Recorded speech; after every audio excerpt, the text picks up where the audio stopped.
여러분 안녕하십니까? 배려 목사입니다. 오늘은 창세기 1장 5절부터 시작을 하겠습니다. 5절에 보면은 하나님이 빛을 낮이라 부르시고 어둠을 밤이라 부르시니라. 저녁이 되고 아침이 되니 이는 첫째 날이니라. 성경 문자대로 보면은 자연세계에 대해서 한 말입니다. 근데 첫째 날에 누가 계셨냐면은 바로 예수님이 기준이 되는 것입니다. 예수님이 첫째 날에 태어난 것입니다. 첫이라는 것은 근원이며 태초며 처음이 되는 것입니다. 그래서 성경에 보면은 예수님을 첫사람이라고 하는 것입니다.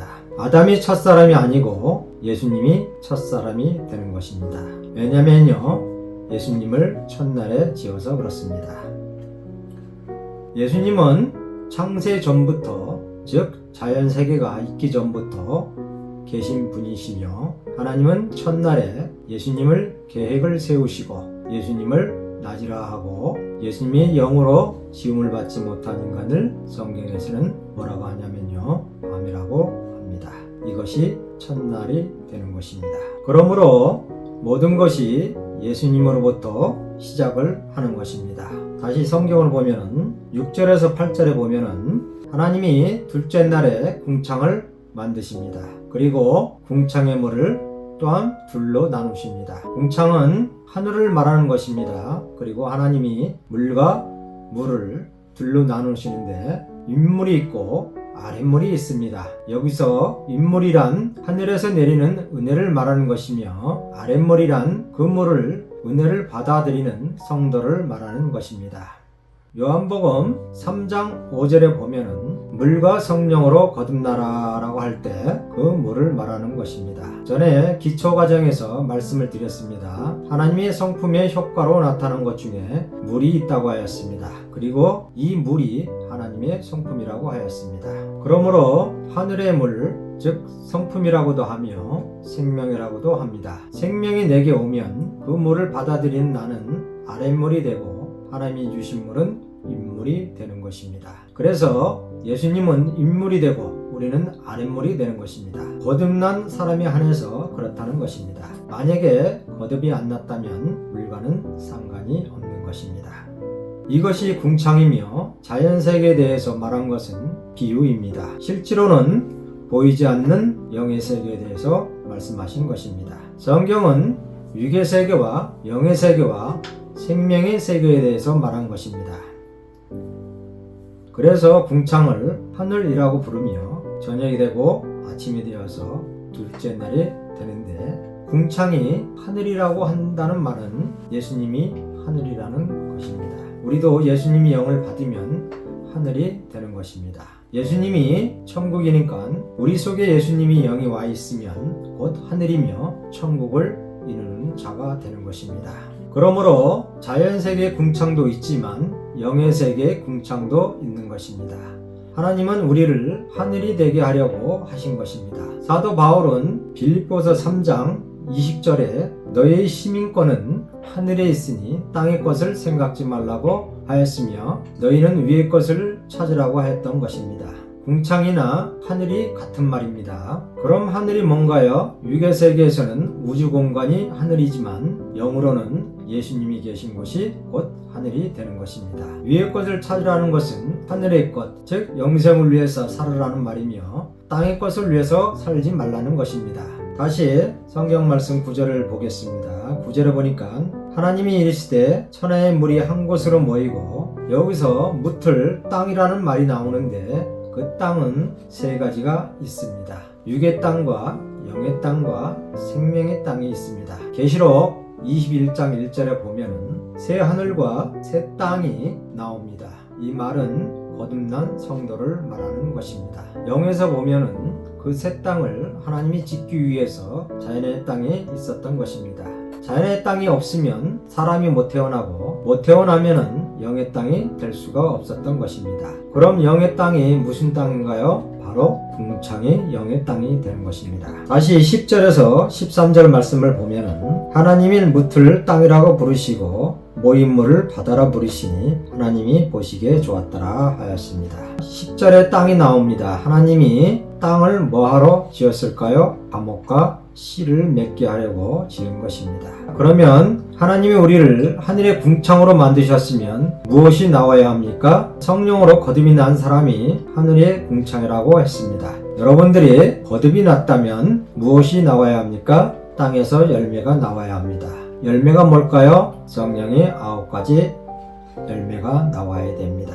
그 말씀이 어디에 있습니까? 갈라디아서 5장 22절부터 23절에 나와 있습니다. 사랑, 희락, 화평, 오래 참음, 자비, 양성, 충성, 온유, 절제입니다. 또 빛의 열매가 있습니다.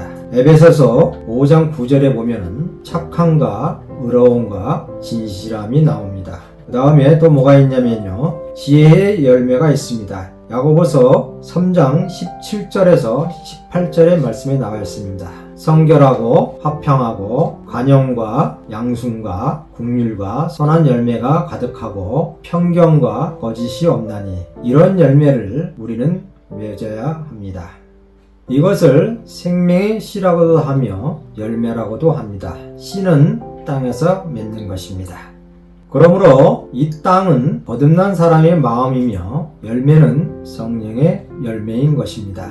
열매를 맺으면 이대로 되어지는 것이고요. 씨를 못 맺으면 불사름을 당하는 것입니다. 마태복음 7장 16절부터 20절에 보면은 자세히 나와 있습니다. 읽어보시기를 바라겠습니다. 성경은 구속사를 위해서 써놓은 것이기 때문에 위계 말과 영의 말과 생명의 말이 다릅니다. 자연의 땅에서는 수많은 나무들이 열매를 맺습니다. 하지만 성경에서는 생명의 열매를 말하는 것입니다. 자연의 열매를 말하는 것이 아닙니다. 성령의 열매, 빛의 열매, 지혜의 열매 이런 것들을 맺으라는 것입니다.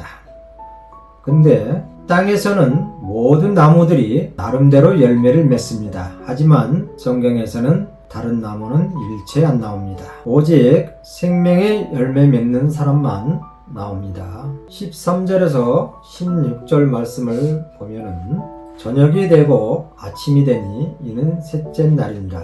우리는 땅에서는 마음의 열매를 맺어야 하며 또한 빛을 내어야 합니다.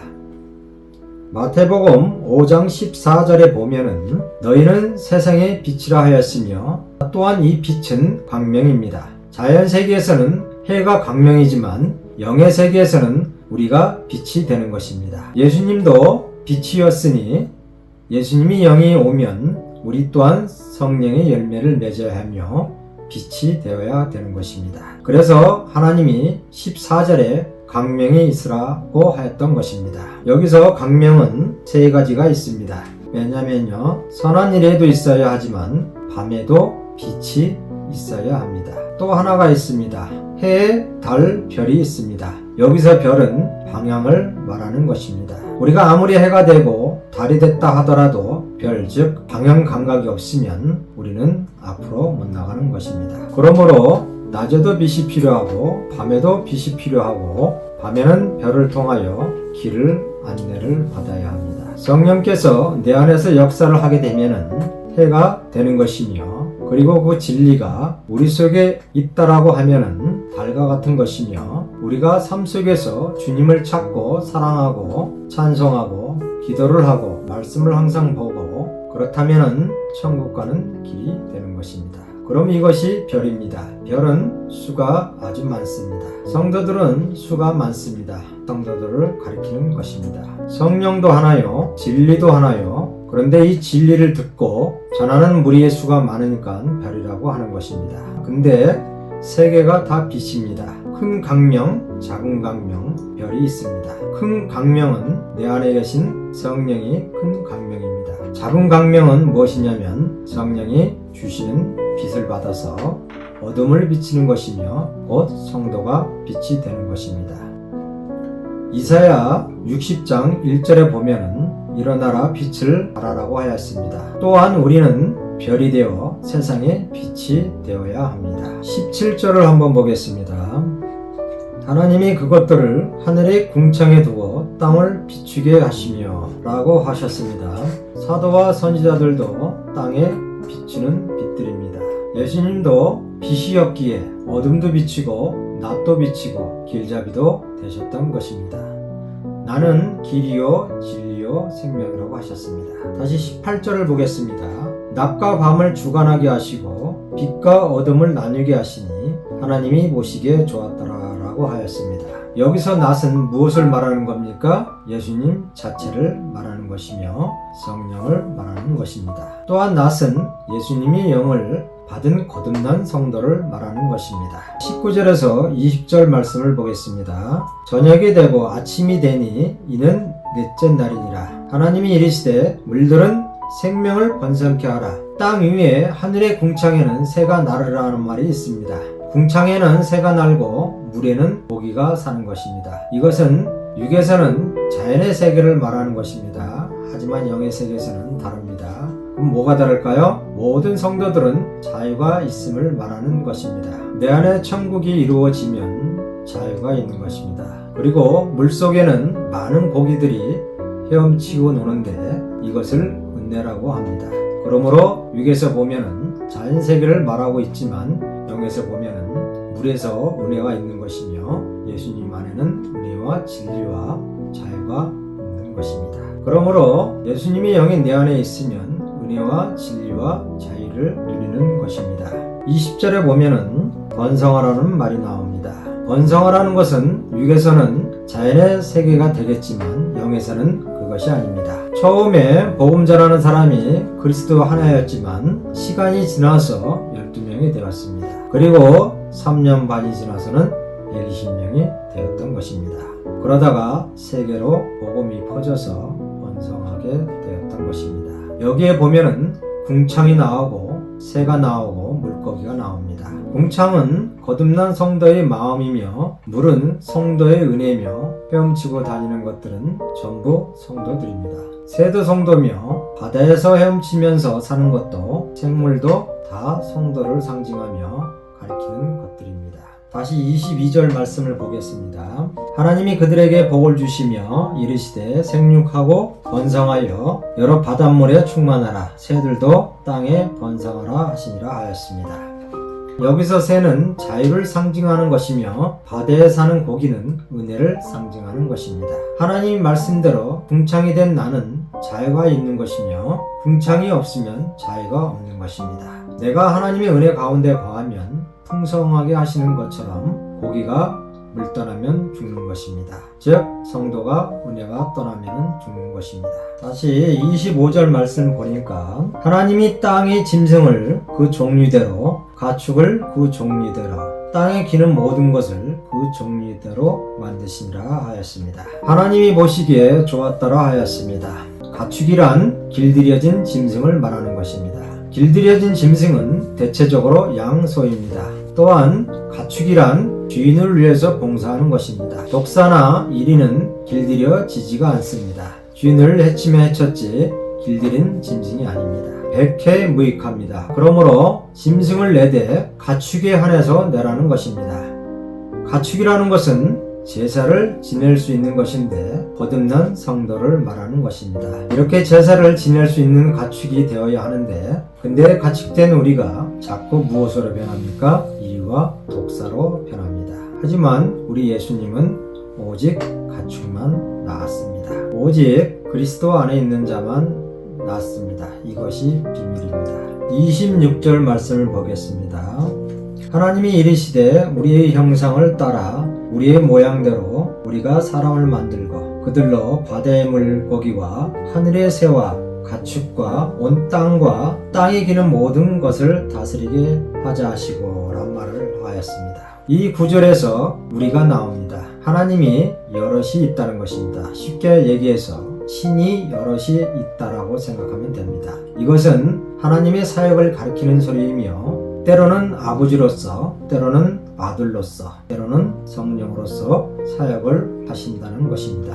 아버지는 나에게 생명을 주셔야 하고 아들은 내 죄를 덮어줘야 하고 나를 사해줘야 하고 하나님께로 이끌어줘야 하고 성령은 나를 지키고 보호해줘야 합니다. 그러니 우리가 만든 것입니다. 우리란 사역을 가리키는 소리이지 숫자를 가리키는 말이 아닙니다. 오늘은 여기까지 하겠습니다. 다음 시간에 뵙겠습니다. 여러분 감사합니다.